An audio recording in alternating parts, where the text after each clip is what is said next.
பிறப்புக்கும் எல்லா உயிருக்கும் ஒன்றே உலகம். மாபெரும் கின்னஸ் உலக சாதனை நிகழ்வு உலகளாவிய அளவில் ஒரே நாளில் 100 தலைப்புகளில் 100 இடங்களில் 100 மாநாடுகள் 100 மலர்கள். இதன் நோக்கமாக திருக்குறள் ஓர் உலக நூல் என்பதை நிலைநிறுத்துவதற்காக உலக திருக்குறள் மையத்தின் நிறுவனர் கலைஞர் மு. கருணாநிதி செம்மொழித் தமிழ் விருதாளர், திருக்குறள் புனிதர் பேராசிரியர் முனைவர் கு. மோகனராசு ஐயா அவர்களை வணங்கி, ஐயன் திருவள்ளுவரின் ஆசியுடன் ஒளிப்பதிவு செய்யும் திருக்குறள் சாதனையாளர் முனைவர் மு. ப. ரோகிணி துபாய் அவர்களுக்கும், இணைப்பு வழங்கிக் கொண்டிருக்கும் திருக்குறள் சாதனையாளர் அருள் திரு திருக்குறள் தூதர் சிவலட்சுமி ரமேஷ்குமார் விழுப்புரம் அவர்களுக்கும் மற்றும் மாநாட்டு பொறுப்பாளர்களுக்கும், உலக திருக்குறள் மையம் மூதறிஞர் குழுவின் சான்றோர் பெருமக்களுக்கும், மாநாட்டில் பங்கு கொள்ளும் ஆய்வாளர்கள், கல்லூரி முதல்வர்கள் மற்றும் அனைவருக்கும் முதற்கண் திருக்குறள் வணக்கத்தை கூறி ஆய்வுக் கட்டுரையை தொடங்கியிருக்கிறேன். எனக்கு இந்த வாய்ப்பை நல்கிய குறள்ஞானி ஐயா அவர்களுக்கு மீண்டும் என்னுடைய அன்பு கலந்த வணக்கத்தையும் நன்றியும் கூறி நான் ஆரம்பிக்கிறேன்.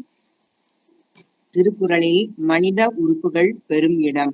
நுழைவாயில். உலக பொதுமறையாம் திருக்குறளில் தெய்வ புலவர் திருவள்ளுவர் உலக வாழ்வியல் நெறிமுறைகளை பற்றி விளக்கியுள்ளார்.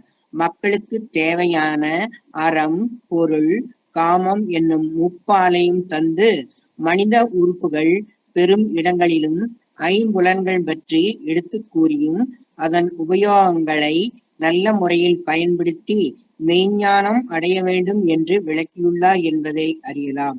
திருக்குறளில் மனித உறுப்புகளான தலை, கண், கை, செவி, தோல், நாக்கு, அடி, தாள், உடம்பு, மனம் இவைகள் வாயிலாக மனிதனுக்கு பயன்படும் விதங்களையும் திருவள்ளுவர் கூறும் திருக்குறள் வழியே அறிந்து கொள்வதே இந்த ஆய்வுக் கட்டுரையின் நோக்கமாகும்.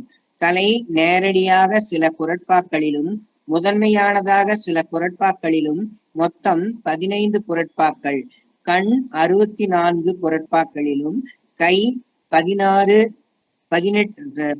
குறட்பாக்கள், செவி 9 குறட்பாக்கள், தோல் 3 குறட்பாக்கள், நாக்கு 5 குறட்பாக்கள், அடி தாழ் இவைகள் 14 குறட்பாக்கள், உடம்பு 16 குறட்பாக்கள், மார்பு 2 குறட்பாக்கள், வயிறு 1 குறள், மனம், நெஞ்சு, அகம் இவைகள் 75 குறட்பாக்களிலும், மூக்கு 1 குறட்பா முதல் 6 குறட்பாக்களிலும் எடுத்துரைக்கப்பட்டுள்ளன.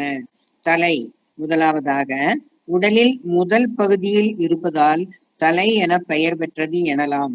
அதாவது எல்லாவற்றுக்கும் தலையானது நம் உடலில் உள்ள உறுப்புகளில் முதன்மையாக இடம் பெற்றுள்ளது. திருவள்ளுவர் சில குறட்பாக்களில் உடல் உறுப்பான தலை என்ற பொருளில் அந்த சொல்லை பயன்படுத்தியுள்ளார்.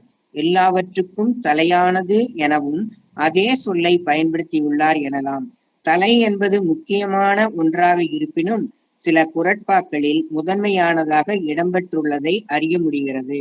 நட்புடி பெருங்குணம் உள்ளவர்கள் தன் நிலையில் தவற மாட்டார்கள். அவர்கள் நிலை தவறி நடப்பின் மானம் இழந்தால் தலையில் இருந்து உதிர்ந்த தலைமுடிக்கு சமம். இதில் தலை என்ற சொல்லானது உடல் உறுப்பு என்ற பொருளில் பயன்படுத்தியுள்ளார் என்பதை அறிய முடிகிறது. தலையின் இழிந்த மயிரணையர். குறள் 964. ஐம்புலத்தார் ஓம்பல் தலை. குறள் 43. நிறைகாக்கும் காப்பே தலை. குறள் 57. தலை என்ற சொல் முதன்மையானதாக குறிப்பிடப்படும் குறட்பாக்கள், அதாவது உலகத்தை நீத்தவர்கள், தெய்வம், விருந்தினர், சுற்றத்தார் என்னும் இவர்களோடு தன்னையும் காக்க வேண்டியது குடும்பத் தலைவரின் தலையாய கடமையாகும். முயல்வாருள் எல்லாம் தலை. குறள் 43. இகழ்வார் பொறுத்தல் தலை. குறள் 151. தானம் செய்வாரின் தலை. குறள் 295. மனத்தானாம் மானா செய்யாமை தலை. குறள் 517. குறட்பாக்கள் தரவுகள் 57, 151, 295, 317, 322, 411, 852, 891, 348, 356, 814, 1031 போன்றவற்றில் முதன்மையானது தலை. தலை சிறந்தது என்ற பொருளில் வந்துள்ளது என காணலாம். கண்ணகி நீதி கேட்கச் சென்றபோது தலைவிரி கோலமாக சென்றாள் என்பதில் தலை என்பது தலைவிரி கூந்தலை குறிக்கிறது. சீத்தலை சாத்தனார் என்ற பெயரில் தலை என்ற சொல் தலையை மட்டுமே குறிக்காமல் முழு மனிதனையும் குறிக்கும் என்பது புலனாகிறது. அடுத்தபடியாக கண். கண் உடல் உறுப்புகளில் கண் மிகவும் முக்கியமானது என்பதை திருவள்ளுவர் எல்லா நிலைகளிலும் எடுத்து காட்டியுள்ளார். கண் 64 குறட்பாக்களில் இடம்பெறுகிறது. கருமணி, இமை பற்றியும் குறட்பாக்களில் சுட்டியுள்ளார். கல்வி கற்றலில் கல்லாதவன் பற்றி கூறும்போது கண்ணிருந்தும் குருடன் என்கிறார். திருக்குறளில் கண்ணோட்டம் என்பது எதை குறிக்கும் எனில் சில இடங்களில் உயர்த்தியும் சில அதிகாரங்களில் ஒதுக்க கூறியும் எடுத்து எம்புகின்றார். கண்ணோட்டம் என்பது பொதுவாக இரக்கம் என்பதை குறிக்கும் சொல்லாகும். கண் ஓட்டம், கண் கூட்டல் ஓட்டம், அதாவது கண்ணினால் பிறர் நிலையினை அறிவது, கண்ணை ஓடவிடுவது கண்ணோட்டம். ஓரிடத்தில் கண்ணோட்டம் வேண்டும் என்றும் மற்றொரு இடத்தில் கண்ணோட்டம் கூடாது என்றும் கூறுவது முரணல்ல. சூழலுக்கேற்ற அறம் என்கிறார். இரக்கம் என்ற சொல்லானது பிறத்தல் என்ற பொருளும் கொள்கிறது எனலாம். அதாவது இரவல் கேட்கிற மாதிரி கையேந்தி நிற்கும் நிலை பிறத்தல் கூடாது என்பதை உயர்த்தி சொல்லியும் பொருள் ஈட்ட முயன்று பார் என்று சில அதிகாரங்களில் விளக்கியும் கூறியுள்ளார். அன்பு, அருள், அறம், நீதி, நேர்மை, இனிமை இவற்றையும் குறிக்கும். அன்பிற்கும் உண்டோ அடைக்கும் தாள் ஆர்வலர் புங்கண்ணீர் பூசல் தரும். குறள் 71. கண்ணென்ப வாழும் உயிருக்கு. குறள் 392.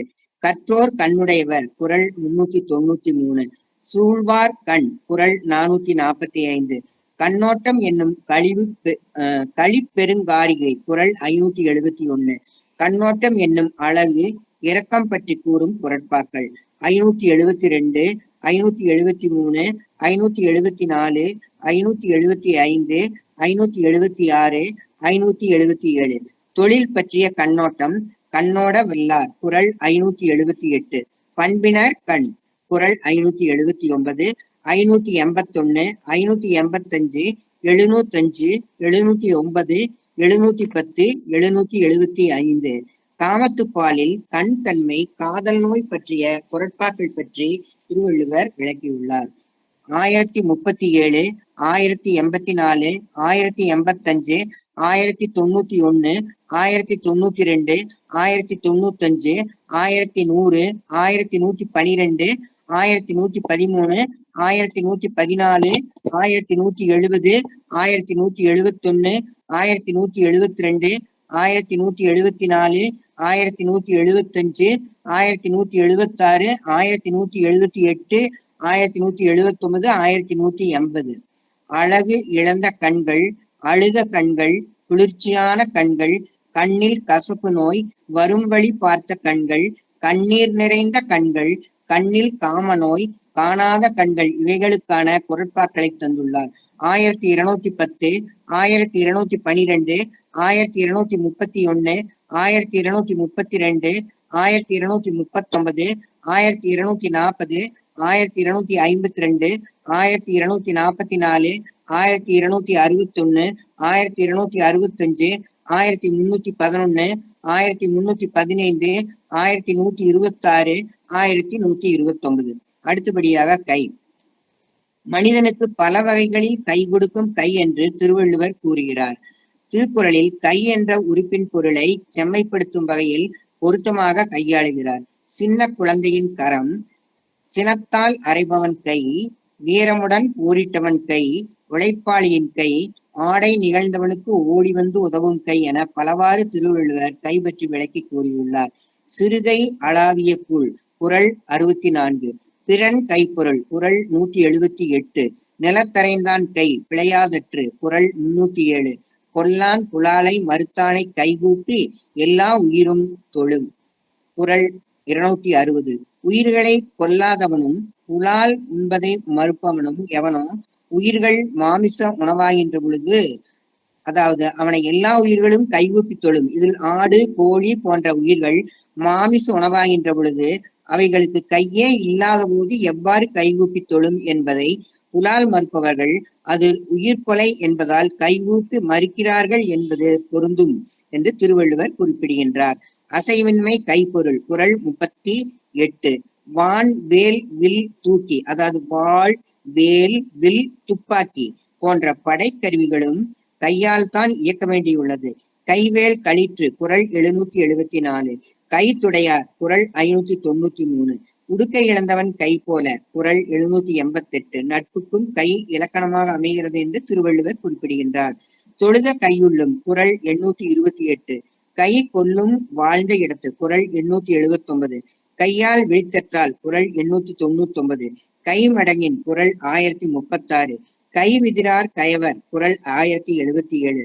தூற்றா கொல் முள் கை குறள் 1177. முயங்கிய கைகளை ஊக்கப்பசந்தது குறள் 1236. கரப்பினும் கையெழுத்து குறள் 1271. அடுத்தபடியாக செவி. கற்றாரிடமிருந்து செவியின் வாயிலாக கேட்டறிவது கேள்வி எனப்படுகிறது என்கிறார் திருவள்ளுவர். கேள்வி பற்றிய அறிவு நல்லவைகளை செவி வாயிலாக கேட்டல், சொற்சுவை பொருட்சுவை அனைத்தையும் செவி வாயிலாக உணர முடிகிறது எனலாம். இசையையும் கேட்டு அனுபவிக்கலாம். திருவள்ளுவர் தம் குறட்பாக்களில் கேட்கும் இடங்களில் நன்மை தீமை என இரண்டும் கலந்து வந்தாலும் நன்மை இல்லாதவைகளை ஒதுக்கிவிடுங்கள் என்று கூறுகிறார். சொல் கேட்டல் இன்பம் செவிக்கு குறள் 65. செவி கைப்ப சொற்பொருக்கும் குறள் 389. செல்வத்துள் செல்வம் செவி செல்வம் குறள் 411. செவி உணவின் கேள்வி உடையார் குறள் 413. செவிக்கு உணவு இல்லாத போது குறள் 412. செவி பற்றி நுட்பமான குறட்பாக்கள் 414, 415, 416, 417, 418, 419, 420. செவி சொல்லும் சேர்ந்த நடை குறள் 694. இனிய செவிக்கு குறள் 1199. அடுத்தபடியாக தோல். இது உடலை கிருமிகளில் இருந்து பாதுகாப்பதில் முக்கிய பங்கு வகிக்கிறது. உடலில் காணப்படும் உறுப்புகளில் மிக பெரியதும் மிக விரைவான வளர்ச்சியை கொண்டிருப்பதும் தோலாகும்.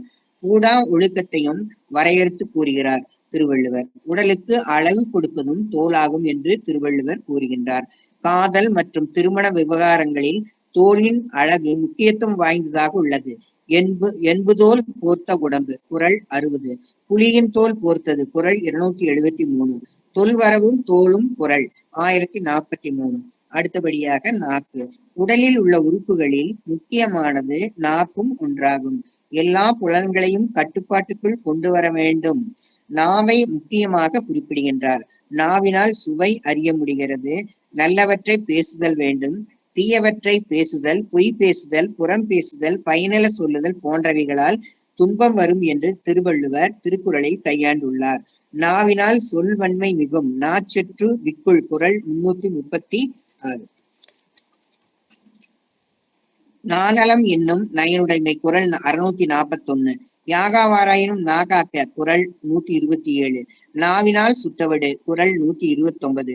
நாவிற்கு இரவின் இழிவந்தது இல் குறள் 1066. அடி தாழ். அடுத்தபடியாக ஐம்பொறிகளின் வழி பிறக்கும், அதாவது மெய் வாய் கண் மூக்கு செவியான ஐம்புலன்கள் கடவுளின் ஆசை மற்றும் வெறுப்பு ஆகிய இரண்டிலிருந்து விடுபட்டு அடிக்கடி சோதனை செய்து பின்பு பொறுமையாக அவரது மேன்மைக்கே நெருங்கும் துன்பங்களிலிருந்து விடுபவர் எனலாம். இறைமை வாழ்த்தில் திருவள்ளுவர் அடி என்னும் சொல்லை குறிப்பிடுகின்றார். காமத்துப்பாலில் நலம் புனைந்து உரைத்தல் குறிப்பு அறிவுறுத்தலிலும் அடி அல்லது தாழ் என்ற சொற்களை பயன்படுத்தியுள்ளார். மலர்மிசை ஈனான் மானடி சேர்ந்தார் குறள் 3. இளானடி சேர்ந்தார் குறள் 4. இறைவனடி சேராதார் குறள் 10. தனக்குவமே இல்லாதார் தாழ் சேர்ந்தாருக்கு குறள் 7. அறவாளி அந்தணன் தாழ் சேர்ந்தாருக்கு குறள் 8. என் குணத்தான் தாளை வணங்கா தலை குறள் 9. தீயவை செய்தார் கெடுதல் நிழல் தன்னை விடாது அடி உறைந்தற்று குறள் 208. ஒருவருடைய நிழல் தொடர்ந்து காலடியில் தங்குவது போல தீய வினைகள் செய்தவரை அந்த வினைகள் பின்தொடர்ந்து வந்து அந்த செயலுக்கான கேட்டினை விளைவிக்கும். இங்கு அடி என்பது பெறப்படு பொருளில் வந்துள்ளது. அடி தளியே நிற்கும் உலகு குறள் 544. மடியிலா மன்னவன் எய்தும் அடி அளந்தான் குறள் 610. மாதர் அடிக்கு நெறிஞ்சு பழம் குறள் 1120. மென்தோளும் அடிநோக்கி குறள் 1279.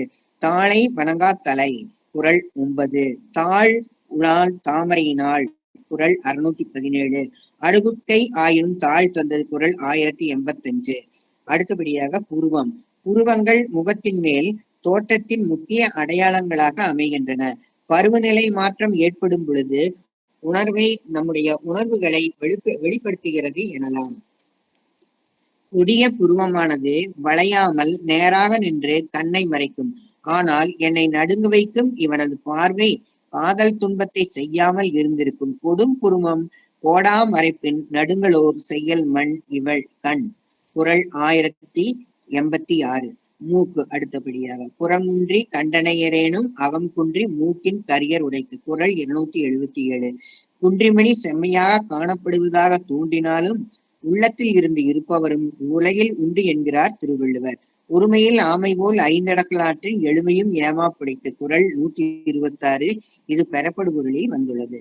அடுத்தபடியாக கருமணி. கருமணியின் பாவாய் நீ போதாயாம் விழும் திருநுதற்கு இல்லை இடம் குறள் 1123. இந்த ஒரு குறளில் பாவை, நெற்றி, கண் மூன்றையும் வள்ளுவர் கையாண்டுள்ளார். அடுத்தபடியாக நுதல். நெற்றி முகத்தின் மேல் மூன்றில் ஒரு பகுதியாக அமைந்துள்ளது.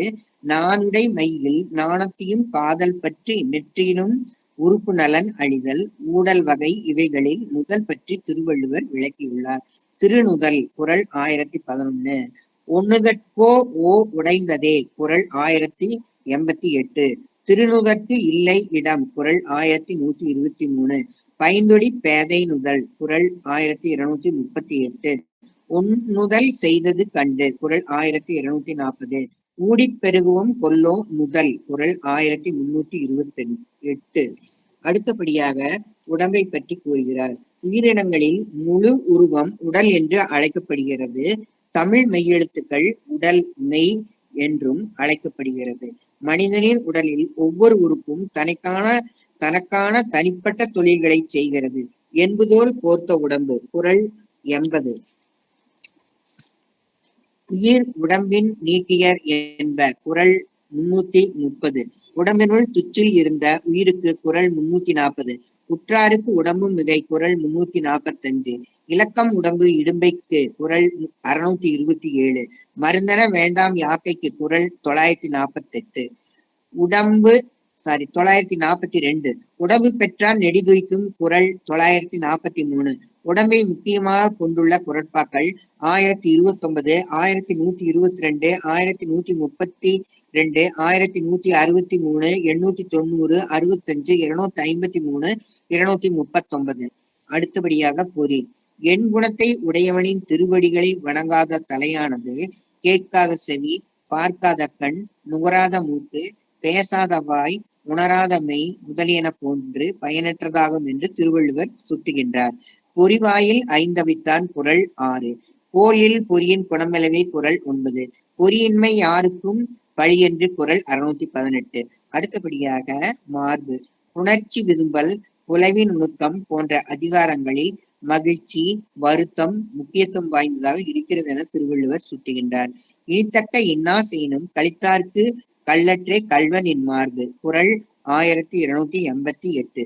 இழிவு தரத்தக்க துன்பம் செய்தாலும் கள் குடித்து கழித்தவருக்கு மேலும் குடிக்க தூண்டுவதை போன்றே கள்வனே நின் மார்பு பரந்த நின் மார்பு குறள் 1311. வயிறு. அடுத்தபடியாக வயிற்றில் உணவு செரிமாற்றம் நடைபெறுகிறது என்பதையும் செவியையும் திருவள்ளுவர் சுட்டி காட்டுகின்றார். செவி குணமில்லாத பொழுது சிறிது வயிற்றுக்கும் ஈயப்படும் குறள் 412. வாய் 11 குறட்பாக்களில் இடம்பெறுகிறது. மனித உடலில் உணவு, நீர் இவைகளை உட்கொள்ளுவதற்கே பயன்படும் உறுப்பாகும் வாய். மனிதனின் உணவு பாதையின் தொடக்கப்பகுதி எனலாம். பேசவும் ஒலி எழுப்பவும் பயன்படும் உறுப்பு ஆகும். இன்சொலால் ஈரம் அளப்படிவு இளம் செம்பொருள் கண்டார் வாய்ச்சொல் குறள் 91. அன்பு கடந்த வஞ்சனையில்லாத வாய்மையுடைய அறத்தினை உணர்ந்து சொல்கின்றவர்களின் வாய்ச்சொற்கள் இனிமையான சொற்கள் ஆகும் என்று திருவள்ளுவர் குறிப்பிடுகின்றார். வழுக்கியும் வாயால் சொலல் குறள் 139. இழிந்தார் வாய் இன்னாச்சொல் குறள் 159. ஒழுக்கம் உடையார் வாய்ச்சொல் குறள் 415. வாயுணர்வின் மாக்கள் குறள் 420. யார் யார் வாய் கேட்பினும் குறள் 423. பிறர் வாய் நுண்பொருள் குறள் 424. வாய் சேரா வன்கணவன் குறள் 689. ஒன்றானும் தீச்சொல் பொருள் பயன் உண்டாயின் நன்றாகாது ஆகிவிடும் குறள் 128. இது வாயினால் பேசப்படுகின்ற தீய சொல் என்பது பெறப்படு பொருளில் வந்துள்ளது. அடுத்தபடியாக மனம். நமது உணர்வுகள் தான் மனம் என்று கூறப்படுகின்றது. எண்ணங்களும் சேர்ந்துதான் மனம் என்று கூறலாம். மனிதனுடைய செயல்களை கட்டுப்படுத்துவது மனம்தான். உளவியலின்படி ஆழமான எண்ணங்கள் நினைவு மனத்திலும் பரவலான எண்ணங்கள் நனவிலி மனத்திலும் செயல்படுகின்றன. அதாவது நனவு மனம் நனவிலி மனம் என்ற இரண்டு உண்டு. அறம் பொருள் காமம் என்ற மூன்றிலும் அகம் மனம் நெஞ்சு என்பவைகள் மனம் என்ற ஒரே பொருளில் வந்துள்ளன என்பதை திருவள்ளுவர் கீழ்கண்ட குறட்பாக்களில் சுட்டி காட்டியுள்ளார். இறைமை வாழ்த்து பகுதியில் தனக்குவமை இல்லாதான் தாழ் சேர்ந்தாருக்கு அல்லல் மனக்கவலை மாற்றல் அரிது குறள் 7. எனக்கு ஒப்பு இல்லாதவனை இடைவிடாது நினைத்தாருக்கு அன்றி மனதில் துன்பத்தை மாற்றுதல் கடினம் என்கிறார் திருவள்ளுவர். மனத்துக்கண் மாசிலன் ஆதல் குறள் 34. கனவு உண்டார் மனம் குறள் 253. மனத்தொடு வாய்மை மொழி குறள் 295. யாருக்கும் மனத்தானாம் குறள் 317. மனதிற்கு உணர்ச்சிகளை தூண்டக்கூடிய ஆற்றல் உண்டு என்று வள்ளுவர் சுட்டுகிறார். உள்ளத்தால் பொய்யாது ஒளியின் குறள் 294. புறந்தூய்மை நீரானவையும் குறள் 298. தன்னெஞ்சே தன்னை சுடம் குறள் 293. மனத்தானாம் மாந்தர்க்கு உணர்ச்சி குறள் 453. மனத்துலகு போல காட்டி ஒருவருக்கு குறள் 454. மனத்தூய்மை செய்வினை குறள் 455. மனநலம் நன்கொடையார் குறள் 458. மனநலம் மண்ணுயிருக்கு குறள் 457. மனநலத்தின் ஆகும் மறுமையற்று குறள் 459.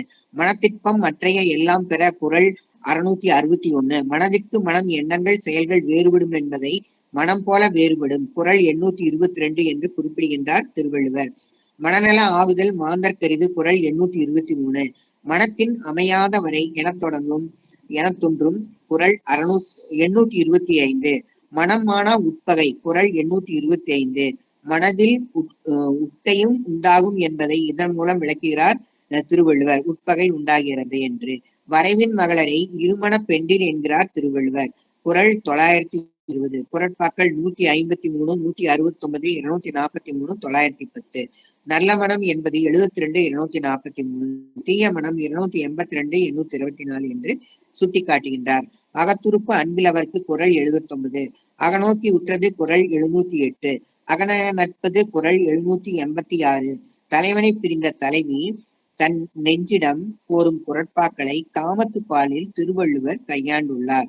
1081, 1112, 1200, 1204, 1205, 1237. தன் காதலை பிரிந்த தலைவி தன் நெஞ்சோடு கிடத்தல் அதிகாரம் 125 எடுத்தேமென்றார்.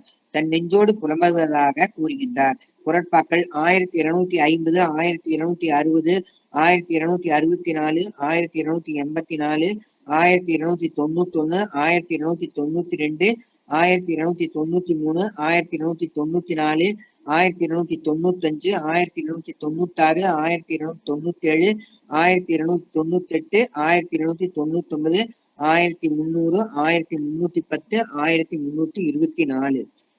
அடுத்தபடியாக தொகுப்புரை. தலை எல்லாவற்றுக்கும் முக்கியமான உறுப்பு. கண், காது, மூக்கு, வாய் இவைகளின் மூலமாக திருவள்ளுவர் வாழ்வின் நெறிமுறைகளை கூறியுள்ளார்.